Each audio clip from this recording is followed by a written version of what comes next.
বন্ধুরা, এক মাস আগে যে লাউ চারাটিকে আমি এই শলার বাক্সটিতে শুধুমাত্র সবজির খোসার উপর মানে মাটি ছাড়াই যে গাছটিকে বুনেছিলাম, আজ এটার একটু আপডেট ভিডিও দেব। মানে এক মাস পর এটার আপডেট ঠিক কেমন। এই যে দেখতে পাচ্ছ, এটা ঠিক এক মাস পরের ভিডিও। এই যে ডালগুলো কিন্তু বেশ মোটা মোটা হয়েছে এবং সরু হয়ে মানে উঠেই চলেছে। তো আজ এটাতে একটা কাজ করব।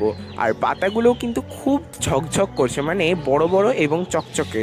তো আজ যে কাজটা করব, এই যে দেখতে পাচ্ছ আমার হাতে কাটারটা, এটা দিয়েই কাজটা করব।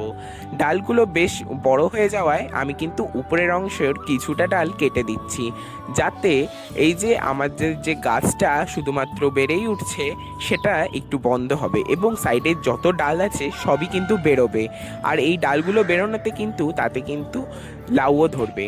আচ্ছা, তোমাদের আমার ভিডিও কেমন লাগে আজকে একটু কমেন্টে জানিয়ে যেও তো। আর আমার ভিডিওতে অবশ্যই কিন্তু তোমরা একটা লাইক করে যেও, আর আমার চ্যানেলটিকেও সাবস্ক্রাইব করে দিও। তবে আজকের জন্য এইটুকুই, দেখা হবে অন্য ভিডিওতে। টাটা।